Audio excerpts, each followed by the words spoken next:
Uma tabela periódica. E o assunto é psicologia. Algum problema?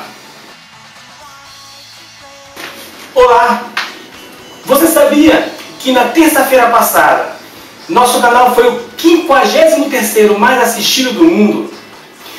Eu tenho de agradecer, além da gente do Brasil, ao pessoal de Angola, Japão, Argentina, Portugal e Suíça.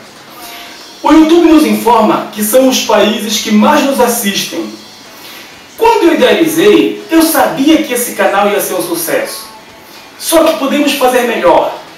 Para isso, pedimos a participação da comunidade. Envie sugestões de temas para serem abordados aqui, além dos comentários que você sempre nos manda. Enquanto isso, seguimos o nosso roteiro. Eu tinha de iniciar esse vídeo agradecendo a audiência. E, como prometemos, a vida de William Wundt, o fundador da psicologia moderna. Seja bem-vindo.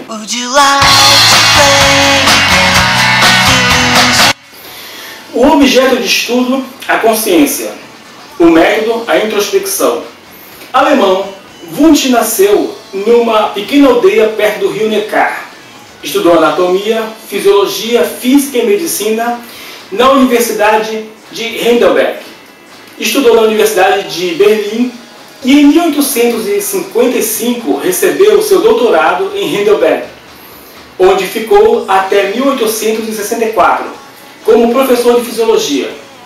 Em 1875 foi nomeado professor de filosofia da famosíssima Universidade de Leipzig, onde ficou até sua morte em 1920. Sendo fisiologista, ele adaptou o criterioso método científico das ciências naturais ao estudo do assunto que antes era do domínio da filosofia. Pela análise dos processos conscientes em componentes menores, tentava explicar a origem dos pensamentos e da percepção. O inverso, a organização desses componentes era feita de maneira ativa, onde a mente os organizava em um processo chamado volição, que podemos traduzir como a utilização da vontade. Ou seja, enquanto os órgãos dos sentidos captavam as impressões do mundo, o psiquismo organizava as experiências de uma pessoa com determinada intencionalidade, construindo assim a sua percepção do mundo. Então, para saber quais seriam esses elementos primeiros constituintes da consciência, a experiência imediata seria a solução. Mas, que é a experiência imediata? Wundt considerava como aquela contida em descrições bem específicas de uma percepção. Por exemplo, se eu digo que estou tomando um sorvete, essa seria a experiência mediada, porque a ideia de sorvete é algo que já temos, culturalmente formada. Ainda que possa formar uma variedade de diferenças, o estar tomando um sorvete quando analisado de maneira individual. Por exemplo, para mim que tenho dentes sensíveis, o tomar um sorvete pode ser descrito como uma mistura em experimentar um gosto doce de um material pastoso, gelado, enquanto ao mesmo tempo sinto dor. Já para quem não tem esse problema, a experiência mudaria pelo menos no tocante a não sentir dor. A mesma experiência seria diferente para aquele que tomar o sorvete e resultasse numa forte alergia. Então, quando eu digo que experimentei tragar algo pastoso, gelado, doce, com cheiro frugal, que me fez salivar, e logo em seguida senti prurido na pele do braço, que me fez encher de hematomas e uma sensação como se 1000 alfinetes fossem enterrados nele. Ao mesmo tempo que passei a espirrar, sentindo a garganta cada vez mais fechada, como se uma parte do que eu tivesse comido tivesse ficado na minha glote, respirando com cada vez mais dificuldade, até que morri.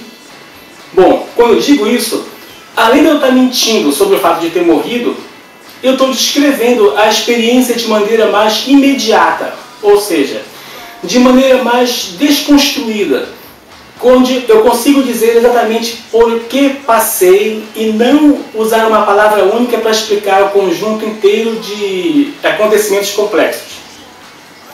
Assim, para Wundt, eu posso fornecer desta maneira os verdadeiros elementos que compõem a minha experiência consciente de estar tomando um sorvete.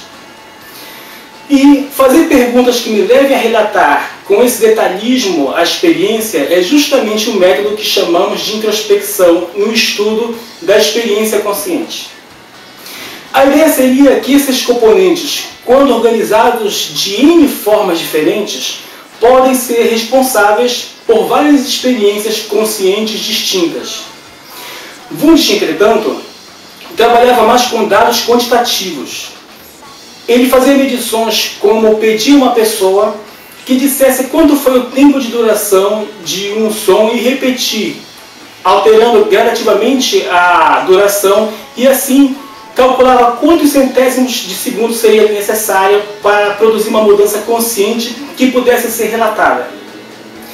Lembra quando mostramos a tabela periódica?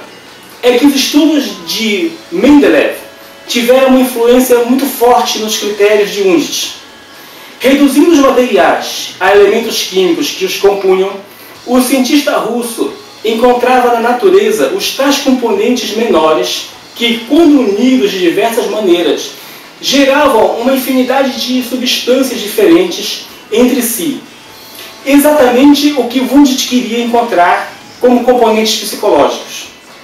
Mendeleev verificou que quando a natureza organiza os elementos em compostos, estes quase sempre possuem propriedades bem diferentes dos elementos que o originaram. Como exemplo, a água, que é líquida em temperatura ambiente e não pode ser respirada. Ela é formada por dois gases, hidrogênio e oxigênio, este segundo primordial no processo da respiração. Influenciado por esse trabalho, Wundt buscava não somente identificar as experiências menores, como principalmente compreender como é o processo que faz a consciência organizar em outras bem diferentes e extremamente mais complexas, que podem ser definidas, como vimos, com expressões genéricas como "estou tomando um sorvete", que parece que nada tem a ver com a descrição dos componentes individuais disso. A capacidade de, através da vontade, a consciência organizar percepções menores em experiências complexas e distintas, Wundt chamou de síntese criativa. Semana que vem, estou pensando em fazer um assunto especial, entretanto, ainda não escolhi.